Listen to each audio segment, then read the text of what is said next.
if you let them. Last time the chicken made it. Moana 2 is a disappointment. Moana 2 is Disney's latest attempt to squeeze more money out of a beloved franchise. And boy, do I have some thoughts about this one. You know, I really wanted to like this movie. I could watch that all day. The first Moana was genuinely great. It was fresh, it had heart, the songs were absolute bangers, and most importantly, it took risks with a proper story. But this sequel, it feels like Disney just threw everything at the wall and hoped something would stick.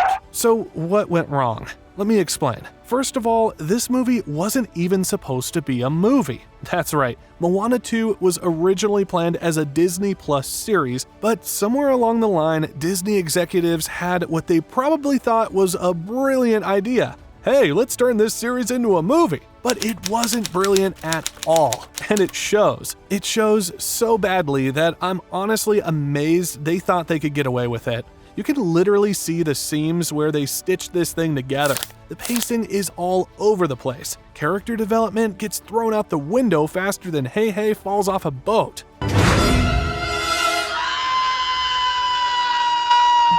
And don't even get me started on the rushed production schedule. Auli'i Cravalho, our beloved Moana, was still recording lines just months before the release. 2 months for the main star. This was panic mode. This rushing tells us something very important. Either they didn't know what they were doing, or they simply had this whole concept but a very short time to release the movie. And again, no idea how to make it fit together.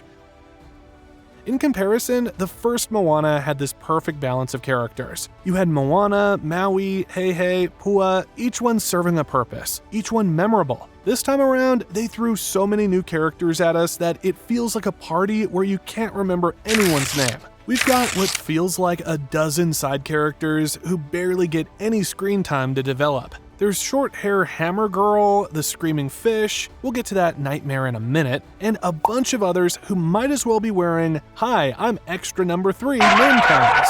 But the biggest crime, what they did with Matangi. Oh my god, you guys. Disney actually had the audacity to market this character as their new big bad villain, only to pull the classic, "just kidding, she's actually misunderstood" card 30 minutes into the movie. 30 minutes. I swear, Disney has developed some kind of allergy to actual villains these days.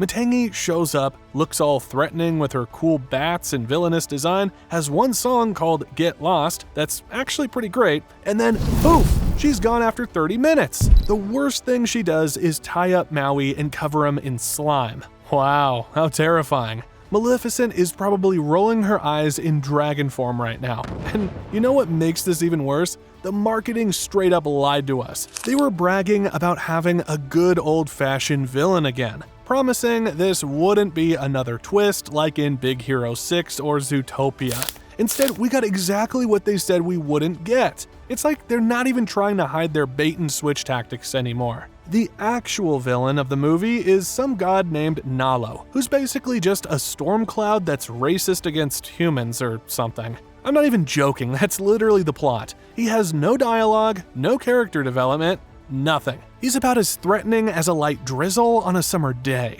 Okay, that's my rant about Matangi, but don't think I've forgotten about you, excessive and unnecessary secondary characters. Now, we all know how most Disney movies stick to like 2 comic relief characters, maybe 3 if they're feeling spicy. Well, Moana 2 went nuts and gave us 5. We've got the pig, the chicken, the ocean, the coconut thing, and the tattoo.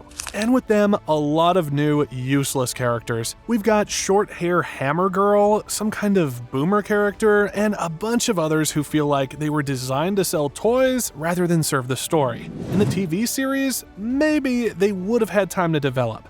But in the movie, they're just taking up space that could have been used for, I don't know, actual character development. The Kakamora are back, but it feels more like fan service than anything meaningful to the story. It's like Disney had a checklist of things people liked from the first movie and just threw them in without considering if they actually served any purpose.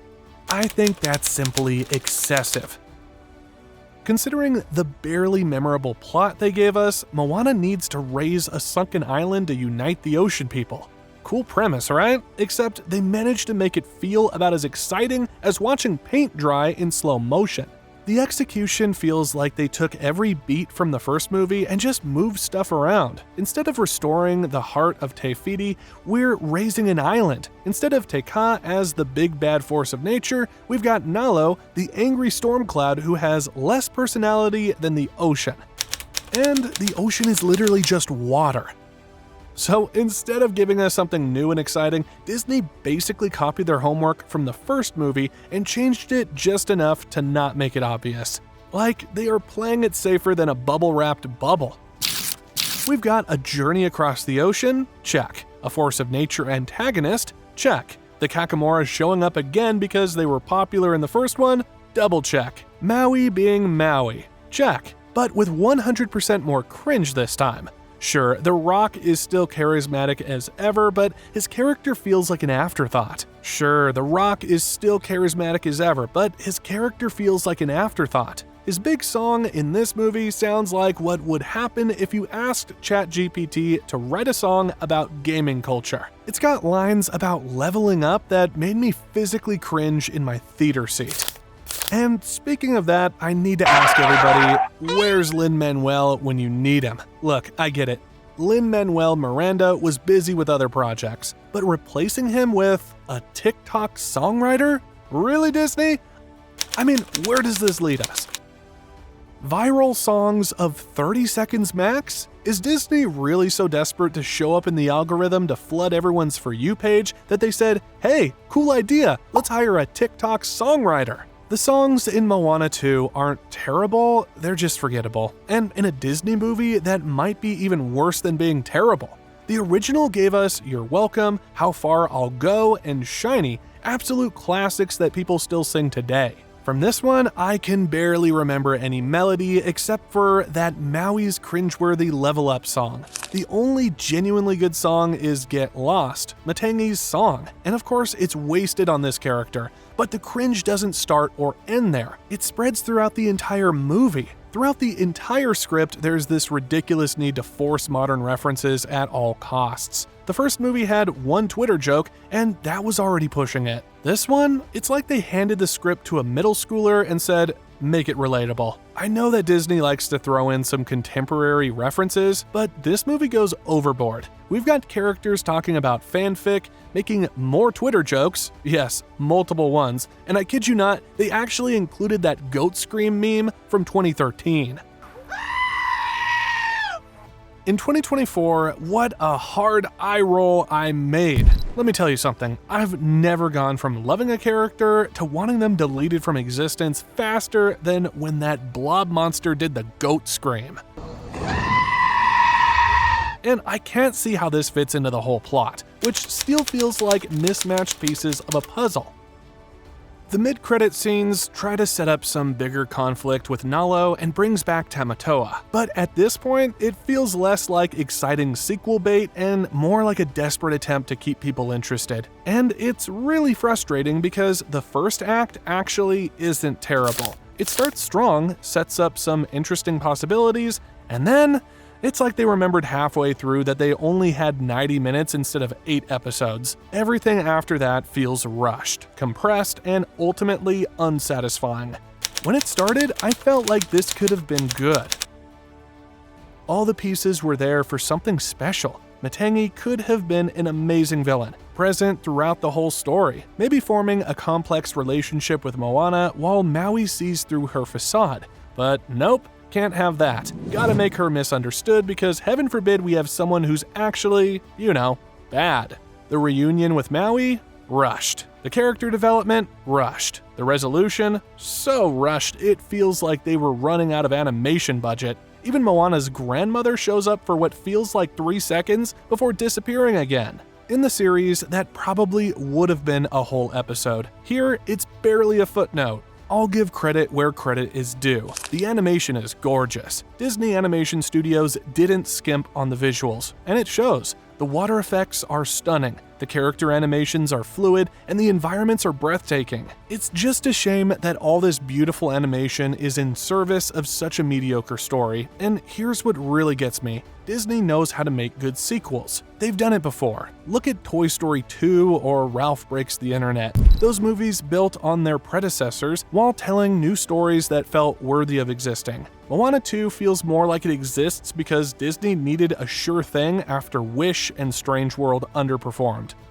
Look, Moana 2 isn't a terrible movie, it's just safe, boring, mediocre, and sometimes that's worse than being outright bad. At least bad movies take risks and fail spectacularly. This feels like it was focus grouped to death until any spark of creativity was completely snuffed out. Will kids enjoy it? Probably. Will it make money? Almost certainly. Disney knows how to make crowd-pleasing family entertainment that does just enough to get by. But man, remember when Disney animated films used to be events? When they pushed boundaries and took real creative risks? You know what would have been brave? Actually releasing this as a series, giving these characters and this world room to breathe and develop naturally. Instead, we got a rushed movie that feels like it's sprinting through its own story, afraid to slow down long enough for anyone to notice its flaws. And yet, despite all these problems, I can't bring myself to completely hate it. There are moments of genuine charm scattered throughout. Some of the animation sequences are breathtaking. The voice actors are giving it their all, even when the material doesn't deserve their effort. It's just, it could have been so much more. With a live-action Moana already in the works, because of course there is, and this movie's mid-credit scene clearly setting up a third installment, it's clear Disney isn't done with this franchise yet. But maybe next time they could try something truly revolutionary, like actually having a villain who stays villainous for more than half an hour. Here's my pitch for Moana 3. Actually commit to your antagonists. Give us real stakes. Stop trying to subvert expectations just for the sake of it. And for the love of all things sacred, please, please let the goat scream meme die its natural death. That's all for today, folks. Don't forget to like, subscribe, and let me know in the comments what you thought of Moana 2. Did you love it? Hate it? Let me know.